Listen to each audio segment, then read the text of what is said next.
15 seconds, sir.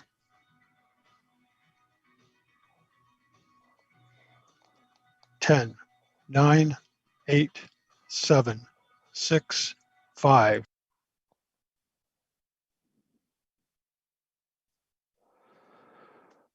Good afternoon, everyone, and thank you for joining us today on Monday. I want to start by sharing how great it was to see the first shipment of the COVID-19 Pfizer vaccine arrive at our own John C. Munro International Airport last night.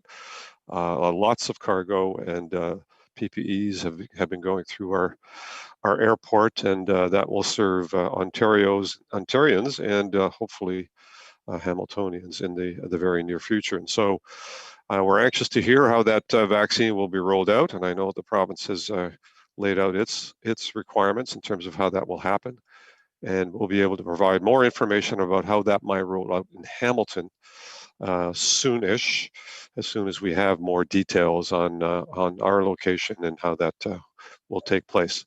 But I do have to advise that even with a vaccine in place, it is still going to be vital that public health measures of physical distancing, wearing a mask, limiting your social contacts, and staying home when sick will still be practiced until it's deemed safe to remove them. And that will be quite some time. So we were saying earlier, there is a light at the end of the tunnel, but it's an awfully long tunnel, and we're going to have to get ready for and be patient for making sure that we continue these antiviral practices, preventing the spread, and at the same time working through how we're going to vaccinate our population and when it's safe to relax a little more, which will be well into 2021. We are and we remain in the enhanced red category as of today, and we know that Windsor, Essex, and York region were put into the gray zone, the lockdown zone today, effective today.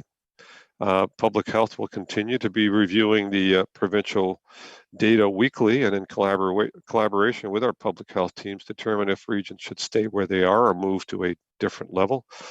And I know that even though we're in an enhanced red stage, a full lockdown is possible. And based on the numbers that Dr. Richardson might share with us a little later, it may even be likely. And so I encourage you to continue to avoid retail lineups, continue to look for opportunities to do online shopping this Christmas. I know that a lot of the retail stores that, as I was moving around the city to see how things were going, were actually doing the right thing. They have that manager at the front of the store. They're asking the right questions. They're providing a counter for how many people need to be in the store at any one time. And yet we're still seeing the spread of the virus, and that is largely due to social gatherings that continue to spread the virus throughout our community. And so please continue to avoid those unnecessary trips outside your home, as we've been saying all along. Stay within your household. The maximum limit for folks to gather indoors is 5. Not 10, it's not a bubble of 10 or not your family of 10, it's 5, and stay within your own household. And if you are living alone, you can partner up with another household just to ensure that you remain socialized and not isolated.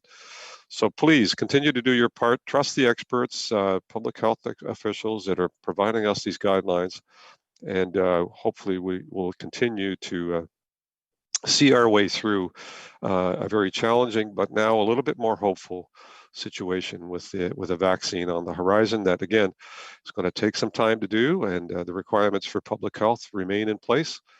And until such time as we have everybody vaccinated, that will likely be the case going forward. I'm going to pass it over to Paul Johnson, our Director of Emergency Operations Center, to give us some more details about what's going on in Hamilton in terms of regulations and requirements. Paul?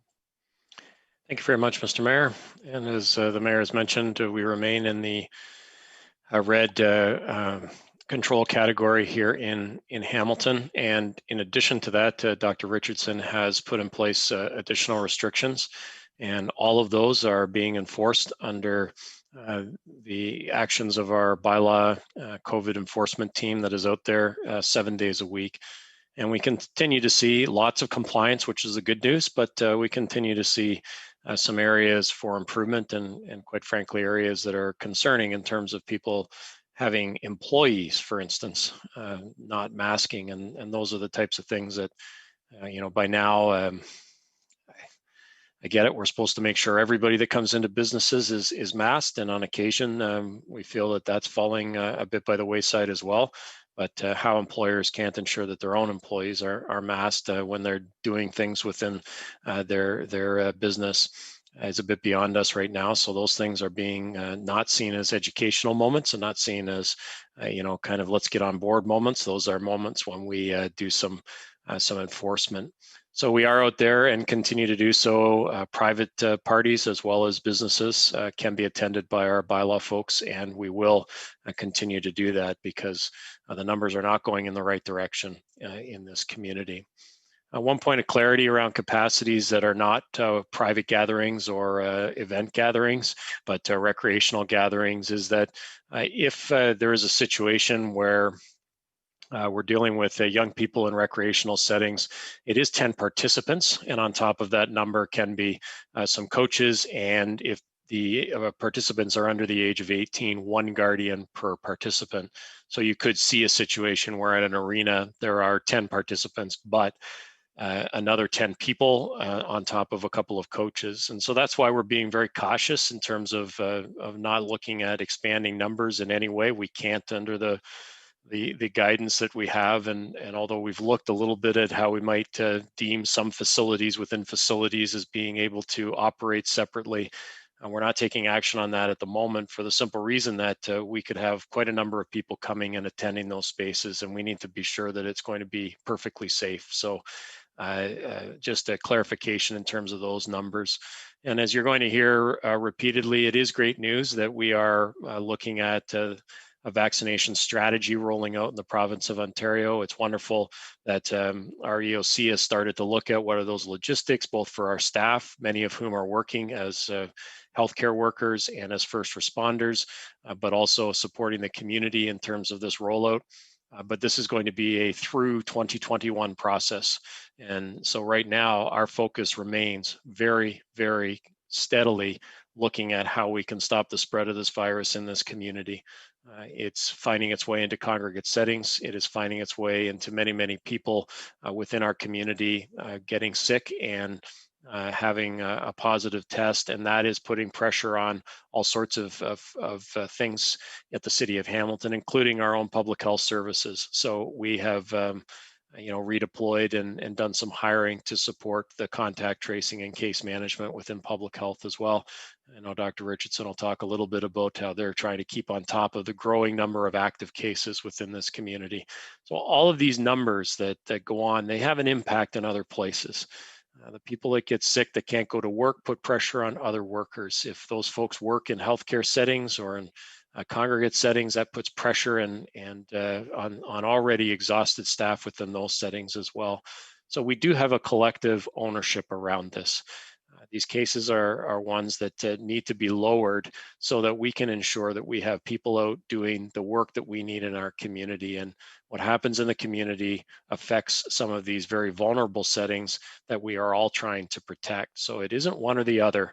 It's a collective effort within the community. So I'll leave my comments there. I know Dr. Richardson has some sobering numbers for us this morning, but just a reminder that we are very much trying to enforce and support and communicate the importance of everyone in Hamilton doing their part to stop the spread of this virus in our community at this stage.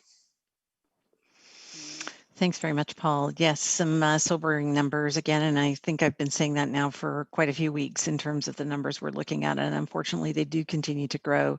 Today we're at 4,312 cases in total that we've experienced since the start of this pandemic, and it started here in Hamilton in March. So that's 150 new cases today from just yesterday. So that's not over the weekend. That is just in the 24 hours that ended at 3 o'clock yesterday. We have 799 active cases and are now at a weekly rate of 104 cases per 100,000 population. We've had 119 deaths to date, with 5 new deaths reported today.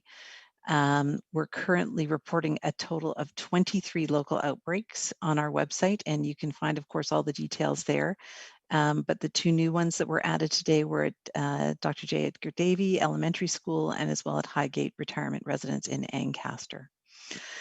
You've heard a little bit about the vaccine, and I do want to touch on it again as well. And of course, it's been a very exciting day with Ontario having had its first dose of vaccine administered today in Toronto. And we do continue to get more information every day or two on the rollout across the province and what it might look like. You can imagine it's a very dynamic situation as they work to bring in the vaccine, get planned how to allocate it as it's going to come in small amounts over time. And you've heard a lot from the Premier and General Hillier as they do that. The priority populations are going to be vaccinated, as you've heard, in a 3-phase rollout that's going to take over the next year or so to deliver. So phase one did begin today in Toronto, as well as Ottawa, which will include the vaccination of about 2,500 healthcare workers with the Pfizer vaccine. And that pilot is going to help inform the rest of us as we move forward in terms of how to roll out the vaccine, how to work with the larger vaccine quantities that will be coming as we go through phase one. So the initial focus in phase one is going to be in the gray lockdown and red control zones, and it's going to be focused on vaccinating healthcare workers in hospitals, long-term care homes, retirement homes, and other congregate settings that care for seniors. So as you know, the Pfizer vaccine is a little more challenging logistically because it needs to be stored at -70 degrees and transported at that temperature. And so once it arrives in a community, it has to be used where it is. It can't be moved out to different settings from there. Once the Moderna vaccine begins to come in, once it is approved by Health Canada, it is able to be moved around a little bit more so. And we're anticipating when that comes, the vaccination program will expand to other vulnerable populations, again, initially focusing on residents in long-term care, retirement homes, as well as Indigenous communities, especially those remote communities where risk of transmission is high. And so that phase may begin in early to mid-January. And then there'll continue to be rollout of the vaccine over the next, the rest of phase one and phase two, and then finally to the point where it becomes widely available for anybody who should wish it by the end of 2021. So I just want to emphasize again that when we're talking about general public access to the vaccine, what we're hearing from the province is that's a late 2021 development, at which point it would be available to anybody who wants it free of cost. But of course, what we're focusing on right now is those first few weeks of vaccine rollout. And as the information becomes more available, we'll continue to give you information as we go forward. One of the things that's very important to remember, and I can't stress this enough, is that even with the vaccine, it's going to be vital that everyone continues to follow public health measures. So that's physical distancing, wearing a mask, limiting social contacts, staying home when you're sick, which is something we should always do. This isn't a special COVID thing. And part of the reason for doing that is what they've seen with the studies is that the vaccine prevents people from getting sick with COVID-19. But now we need to see, and this is just a part of what happens as you roll out a new vaccine, we need to make sure that it actually stops transmission of the virus. And so we want to make sure that people aren't getting it and staying asymptomatic, they stay well, but the virus, could it still be transmitted by that individual? So that's why those measures continue to be very important. So if people are saying, well, I'm going to rely on the vaccine showing up, I'm not going to worry too much about that, we are going to be continuing to follow those measures for many months yet to come at the very least. So there will be gathering and distancing limits. We're going to need to wash our hands, masks to be worn indoors and outdoors when we're not able to maintain physical distance. And we really have to continue to do and build on all the good work that has been done. We are quite concerned about those numbers being up, and we need us all to double down on these measures. We continue to hear about people going out and socializing, particularly with family members who don't live in the home, or having potluck suppers or that sort of thing related to their work colleagues at this holiday time of year. And it's so important that we not do those right now. This is not the time to be doing it. I understand the fatigue, but we're very much at risk of continuing to drive up those numbers and overwhelming our health system if we do so. So as the mayor said, we're in a tunnel. It's a long tunnel. There's a light at the very end of it, but we need to keep on being committed in a careful and diligent way as we go forward over the coming months. So as I said, if we get more information about the vaccine, we'll be sharing it with you, and we'll pass along what we have as we have it. Mr. Mayor, I'll pass it back to you. You're muted, Mr. Mayor. Yes, I know. I realized that long before you got to me. Thank you. Thank you for the important information. And yeah, it's very disappointing to see us not get the results of this enhanced red category with the restrictions you put in place. Now, mind you, it's been a week, but not encouraging numbers. And I know that Greater Toronto and Hamilton area mayors are asking for a little bit more latitude in terms of what gets locked down or what retail does, and they're looking to Hamilton as a model. And unfortunately, we have to report to them, so far, it hasn't worked. And so we either need everyone to take hold of these measures, take hold of the physical distancing measures. And the frustrating part is that we see that by and large in retail, that retail is doing what it needs to do. So the suspicion is, and I think the belief is, and I think the doctor just kind of clarified it, that it's social activities in our community. As much as we might want to do that, and as much as we try to rationalize that, you know what, my one case isn't going to make a difference, it does. It makes a huge difference. And then, if you're working and you get back to work and you've acquired the virus, the spread heads into your workplace. And if you are visiting someone in a long-term care facility, or you're working in a long-term care facility and you've socialized and you go to work, herein lies the spread in long-term care facilities. It matters a lot what you individually do. All the recommendations that we put forward don't matter much if people are just ignoring them and not taking hold of them. Now, I know that the vast majority is. We need everybody to take hold of this if we're going to get these numbers down. And if we fail to, then a lockdown is imminent and hurtful for both our economy, as well as right now the increased numbers in our healthcare system, the challenges now with an exhausted group of people, both in public health and in hospitals, managing these enormous amounts of people coming in for health issues, as well as the regular folks that are needing health care, becomes totally unmanageable. And that is a really, really big problem. And so for all of that, and that's short of, people are dying as a result. And we're announcing now numbers of deaths every day, not because of old age, not because they're in a long-term care facility, because they've contracted COVID. Now, they happen to be in a long-term care facility, and the congregate setting is particularly difficult. But they're getting this virus, and this virus is ending their lives. And so, we've got to care about that. It's very, very important that we all step up and do better and continue this hard work now and into the future. And sad to say that again, the tunnel is long, and the vaccine is about to arrive, but it isn't going to solve our immediate problem. And the immediate problem now is still increasing cases that needs to be curtailed. So thank you all to the majority of residents that are doing their part. And I encourage everyone to, grandparents, speak to your kids, children, speak to your children. Let's not have them do the social interaction that they might all want to do. This is not the time to do that. And if we can all participate in that, then we're going to do a much better job of curtailing the spread of the virus, a much better job in terms of allowing our economy to continue functioning, and a much better job of not overrunning our healthcare system. Jasmine, I know there's going to be questions in the media, so I'm going to turn it over to you. Great, thank you, Mr. Mayor. We have 6 media on the phone today. We'll start with Bobby from CBC Hamilton. Bobby, you can go ahead. Hello, thank you very much. I hope you're all doing well. My first question is for Dr. Richardson.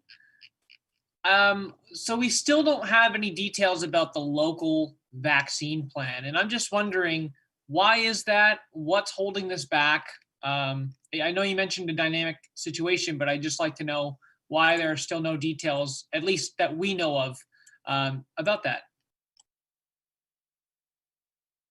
Now I forgot my mic, Mr. Mayor.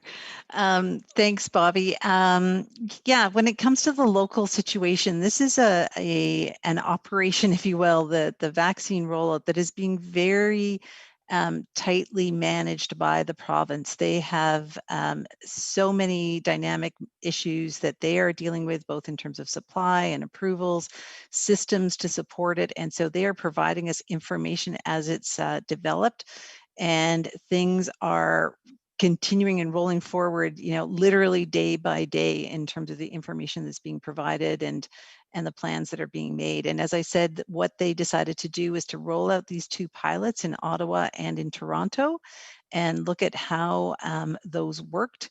We know that the target groups that they're looking at, we know that because we're in red, that we're one of the first groups that are going to get a vaccine in this first phase. And we know that once they've got those pilots done, they're going to provide us with more guidance, more documents, so that we don't have to develop all those things ourselves locally. So we're waiting on those. And then once we have all those and can have some details together, those will be coming forward. Thank you. And my second question is about the outbreak at Grace Villa. There was a call from the union representing almost 200 workers there to bring people from the military as troops in to help manage that outbreak. Do you support the calls for military support? And what do you make of some of the reports of conditions over there? Yeah, thanks, Bobby. Unfortunately, that outbreak has been a concern, now for a couple of weeks for us. It was one we were concerned about right at the outset. When it started, the home did need a lot of support and assistance. And so we were quickly in there and did write a Section 29.2 order in to bring in support from the hospitals to help with that. And we have been continuing to meet with the Ministry of Long-Term Care, who is ultimately responsible in terms of the home and further measures beyond that. And so we've been providing them with all the information, sharing our concerns as well with them to encourage them to move forward with further measures. Thank you, Dr. Richardson. Next question will be to Maria from the Hamilton Spectator. Maria, my apologies for mispronouncing your name for several months, but you can go ahead with your questions. Thank you, and that was excellent pronunciation, so thank you for that. I wanted to ask about, so following the previous question about the outbreaks in long-term care homes. Maria, we'll just get you to speak up a little bit. We just can't hear you quite well enough. Oh, sorry, is this better? It isn't. I will try to be as loud as I can. Oh, it isn't. Oh, I'm sorry. Okay, I'm going to try to yell, and I hope that helps. This is better, yeah. So I was just, okay. I was wondering if Dr. Richardson can outline specifically what measures you're asking the ministry to put in place at Grace Villa, as well as any other long-term care homes that are facing outbreak. Thanks, Maria, and I will add my apologies as well, because I know I've mispronounced it a few times over the last couple of months as well. So in terms of long-term care homes, retirement homes, all of our congregate settings, we're really reinforcing with them, as we've been doing since the beginning, about the importance of infection prevention and control measures in those homes. Staffing is a very important piece as well, ensuring supply of cleaning supplies, PPE, all of those things, ensuring that people know how to use the PPE, making sure their high-touch surfaces are cleaned on a regular basis. So all of those things are being reinforced across all of the homes. Absolutely, we know that health human resources are very, very tight. We have hospitals who are trying to work very hard at supporting people to have the care that got missed over the months that we were shut down and when they had their volumes down, but they're also having their outbreaks. We know that Juravinski does now, St. Joe's had before. We know other hospitals in various regions have had outbreaks that our hospitals are helping to back up, as well as they're helping to back up long-term care. So that's just an example of how tight, one aspect of how tight health human resources are, is everybody's trying to support people who need care and who are vulnerable. So those sorts of pieces are going on. When we find a place that's struggling in terms of either just their infection prevention and control, or they're in an outbreak and are struggling as well, then we use our orders under the Health Protection Promotion Act to emphasize what it is that they need to do, whether it is to bring in staffing, whether it's to bring in IPAC. All of those things are reinforced through that. And in the case of a Section 29.2 order, we ask them to allow another organization to come in and support them, as we've done in a few homes here in Hamilton. Beyond that, the Ministry of Long-Term Care and their inspectors have a significant role to play throughout these, and we maintain contact with them at all times. So the Ministry of Long-Term Care has other things that are at their disposal around management orders that they're able to do. I can't speak to how they decide those or how they use those, but certainly they're part of the conversations, and we encourage them to apply them whenever they think that they would be helpful in bringing about change. Thank you. And my other question has to do with staffing, which you touched on. And we're seeing significant numbers of staff getting infected, which is in turn reducing the number of staff who are available to work in these homes. So on top of that, the union at Grace Villa said that they did not get N95s until they insisted from the home, and they weren't fitted properly until days later. So I'm just wondering, how is the city supporting workers in these homes and protecting them from getting sick? Sorry, Maria, you were cutting out again, so I'm going to just go over what I think I heard. So when it comes to staffing in these homes, it is we have a congregate settings table that brings together home and community care, the hospitals, and together with Ontario Health West, we look to support these homes in terms of their staffing. And so that staffing ultimately becomes, if it's an issue with a management or the Section 29.2 order where the hospital staff are going in and supporting them, that's all worked out between the hospitals and the home, trying to sort out what it is they need, who do they bring in, what agencies can help support that. As well, when it comes to the use of masks and those sorts of things, that's an issue that those agencies work through. We support them in terms of giving them the IPAC training that they need. And then we have had a role in the past in terms of helping them with PPE supply, but now that's all run through Ontario Health West. And so we would only be a resource if there was an emergency issue, but the resource is there at Ontario Health West. Thank you. Thanks, Dr. Richardson. Next question to Katrina Clark from the Hamilton Spectator. Katrina, you can go ahead. Hi there. Thanks for taking my questions. My first one is for Paul. I see that there are 6 charges that have been laid against Airbnb in the recent days, and I'm just wondering if you can provide more information about that, if there was like a party going on at an Airbnb, and if it's the Airbnb owner that's charged or Airbnb the company. I'm just not clear on that. So it is the owner that is charged in this case, not the organization itself. And there was obviously a type of gathering. I mean, it was a social event. I don't have all the details of exactly what it was, but there were a number of people here. And here's what's concerning. So you see it on our website. No screening. Exceeded the capacity limits for the event. No contact tracing, no physical distancing, no safety plan.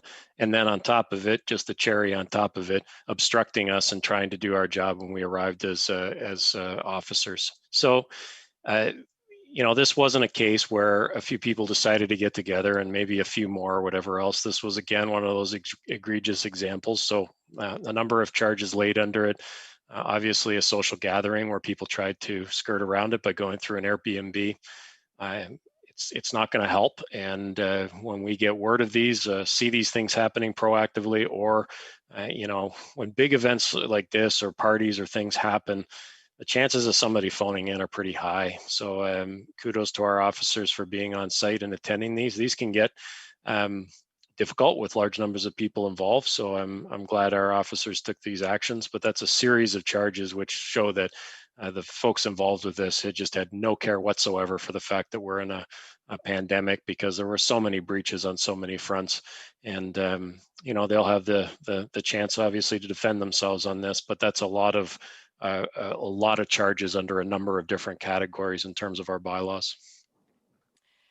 Can you say how many, like, are we talking like 100 people? Are we talking 10 people? And then also, was it the attendees as well as the owner of the Airbnb that were fined? So attendees could be as well. We don't publicize the name of individuals, so there could have been attendee fines as well, and those would have been possible because it is both an individual responsibility as well as an owner responsibility. In terms of the numbers of people, I don't have that information with me, but clearly it was beyond the limits that are allowed. And with this many violations, obviously, I don't think it was 6 or 7 people involved in this case. I would say it would be more than that, but I don't have that. We can follow up and see what other information we're prepared to share. But of course, some information we do keep because it could become part of the case as this moves forward. It's part of the evidence that we would present if the charges are contested. So we do hold back a little bit of that information, not for the only reason that we want to make sure our evidence is intact when we go if these charges are fought. Thanks, Paul. Next question to Phil Perkins from CHCH. Phil, you can go ahead. Yeah, this is for Dr. Richardson and maybe Mayor Eisenberger as well. So obviously we're seeing the outbreak at the hospital, at the care center in Jaravinsky expand to 52 now with 25 patients, 25 staff, and 2 visitors and 1 person dying yesterday. How concerned are we about this? It's one thing that outbreaks are occurring at at long-term care homes, but now at a hospital where people are going in for something not related to COVID at all, and they're coming out infected, and their life potentially in danger. Thanks, Phil, and perhaps I'll start off, Mr. Mayor, if that's okay. So, we're concerned about outbreaks wherever we're seeing them, and because it does mean that there's transmission occurring. That transmission is occurring to people who, are going to get sick. And unfortunately, we don't know when cases are going to get very sick. But certainly, as you've pointed out, Phil, when it comes to long-term care residents, when we're dealing with vulnerable populations, when we're dealing with people who are in hospital for other reasons, they're obviously sick for other reasons or there and need support. And so they're more vulnerable. So we're very concerned in those situations. And I know the hospital is as well, and their infection control staff and physicians as they're trying to bring this under control. It's worrisome, and they're very worried in turn that as they are trying to operate at as full capacity as they can to try and help people and support care, they're very worried about the virus coming back into their facility at any time. So they're doing their best, but we're all concerned that they get this under control quickly. I could add, Phil, that it just adds an additional challenge to already a strained and stressed healthcare system and staff, including doctors and nurses. And when we say that the healthcare system is stressed, I mean it's you don't replace staff quickly. They need to be trained. And so if numbers of them are going off sick or have to isolate themselves, that takes that many people out of the healthcare system, and that means that many less people can be served by the healthcare system. And the same goes for doctors. So, and the reality is that a lot of these folks go home, and they may be doing the wrong thing when they get home. They may be not self-isolating themselves or not taking the kind of care that we're advocating for on all levels. And I'm not blaming the healthcare workers. I'm just saying they're no different than anyone else in our community. And so that spread can happen in the hospital as a result of somebody going home, not practicing, physical distancing, then coming back to work and potentially spreading the virus to others while they're at work. All of that is possible. But however, that doesn't mean that people shouldn't go and take advantage of healthcare, because your ability to get treatment there is real. And if you ignore other health issues, then as a result of potentially a COVID outbreak, which an outbreak could be 1 or 2 or 3 people, by and large, the hospitals have very good control measures in terms of isolating people for those reasons. So I would say people should be concerned about this. Healthcare workers should be concerned about this. We should all be concerned about our healthcare system, because the more and more people that are unable to provide treatment, the more challenging our healthcare system is, and the less they're able to provide the kind of care that we all need in this moment of a crisis. And pandemic is still a crisis. still an emergency.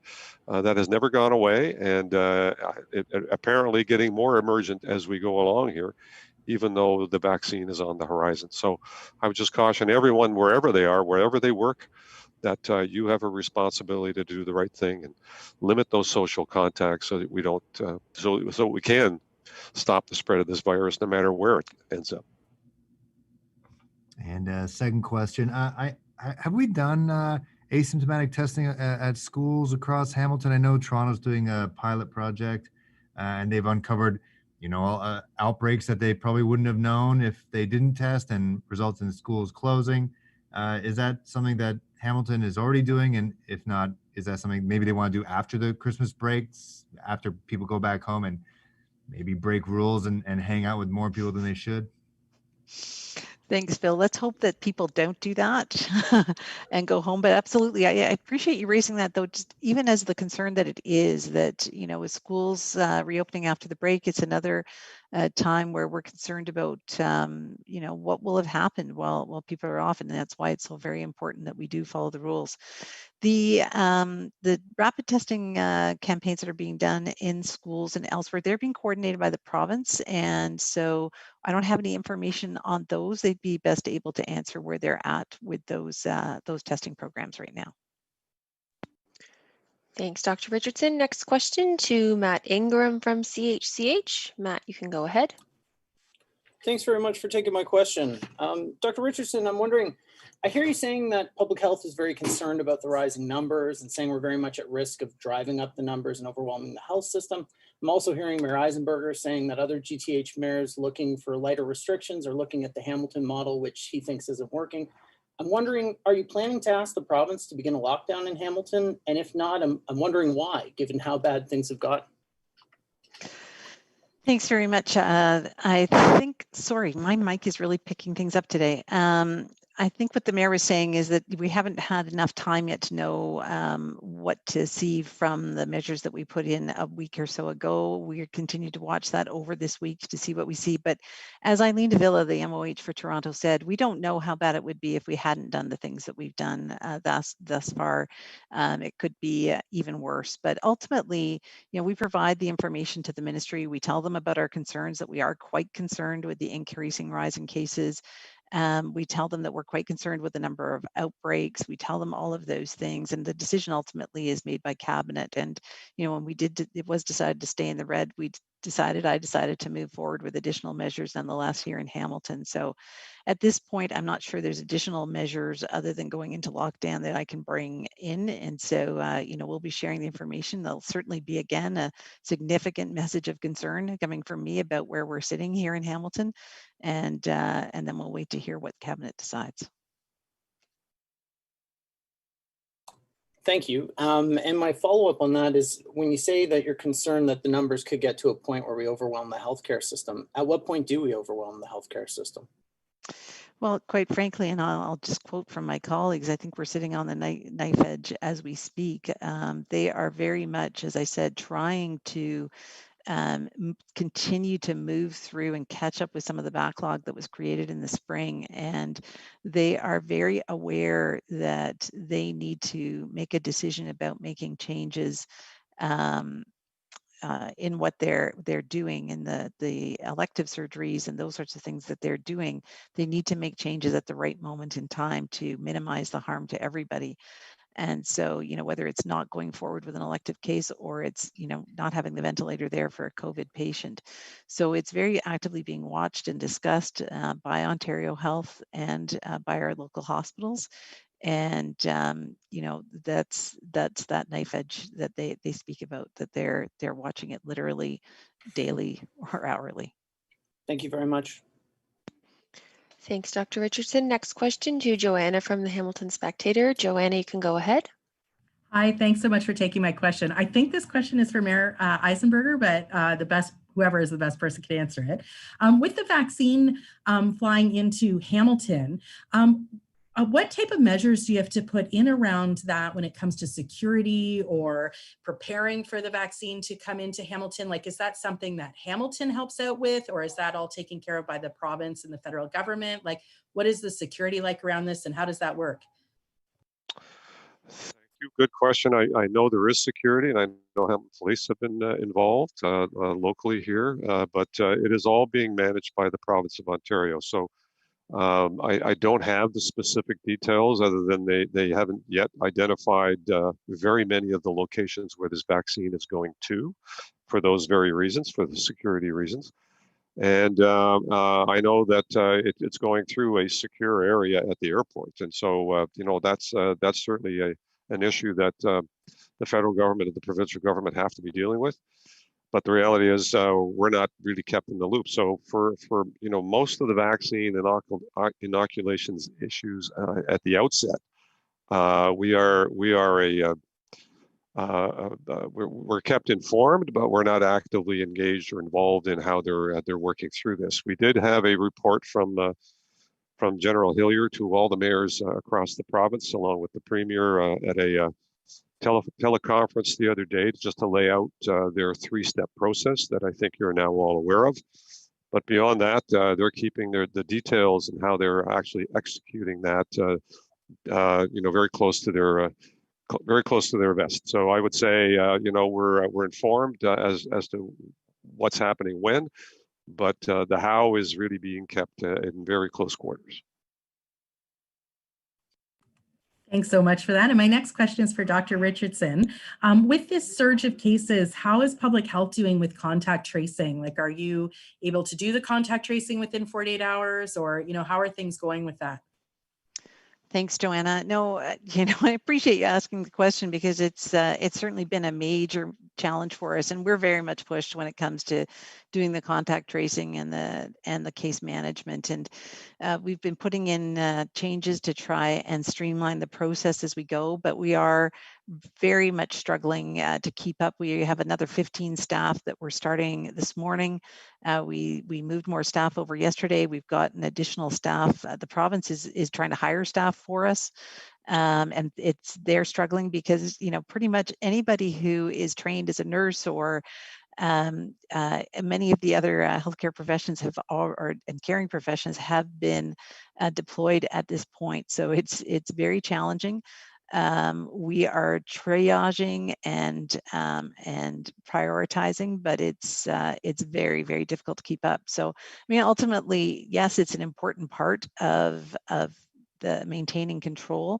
However, it does come down to what the community decides to do, and the incidents, whether it's in schools, it's in our long-term care homes, in our hospitals, it reflects the choices that are being made on a daily basis at a community level. And so as we continue to see the challenges that we've talked about, socializing particularly continues to be a major driver, even if it's just with family members. And I know a lot of people consider that, well, it's just my extended family and it'll be fine, but it's not. And that's what we're seeing time and again. And unfortunately, we're also seeing people who go for testing quite late. And so they may have been feeling, a little unwell, having milder sort of symptoms, but they choose not to go until they're quite severe. And by then their family members are infected. All the people that they saw are infected. And so the spread just continues on. So we'll continue to do our best in public health, but ultimately it comes down to the choices that are made as a community.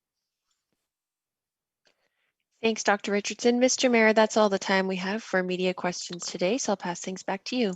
Okay, and thank you to the media for those important and good questions and sharing that information with the broader community. Much appreciated. And thank you, Bill Custers, the entire team at Cable 14 and Clear Cable, all of whom continue to help us make these media availabilities possible and run smoothly. So we thank you for that. And we just encourage the community at large to continue to adhere to all the public health measures we've been talking about and putting in place. If you're sick, stay home. Keep your distance from people you don't live with. Wear a mask indoors or when maintaining physical distance is a challenge. And keep washing your hands as much as you can. At the same time, have that conversation with your family members. What we're all doing in our community is what's going to make the difference here. And, it's not up to someone else to take those measures. It's up to you individually and collectively to adhere to the physical distancing, and particularly challenging for teenagers and young adults. We get it. This is a very difficult time in their lives. And unfortunately, they're potentially ones that could spread this virus, most easily. And if they continue to socialize the way they might be, then we're going to continue to see the spread of this virus going on. I hate to pick on them, but there's others that are doing not the right thing either. And so we encourage everyone to do the right thing, make a difference. It's the best gift you can give for anybody for Christmas right now is to not spread the virus to someone else. Thank you all. If you need more information on the coronavirus, you can go to hamilton.ca/coronavirus. You can get all the information around the virus itself, the regulations that we put in place, as well as all the supports that are available to businesses and individuals to help them get through, whether it's rent subsidies or CERB or assistance for business or for employees. All of that is still ongoing, and you should take advantage of all of that to help you get through. In the meantime, I think our next advisory will be coming Monday, if not sooner. So take care of one another, stay safe, adhere to the measures that the medical officer of health is suggesting for you, and hopefully we'll continue to do the good work that we need to do to eliminate the spread of this virus. Thank you all. We'll talk to you soon.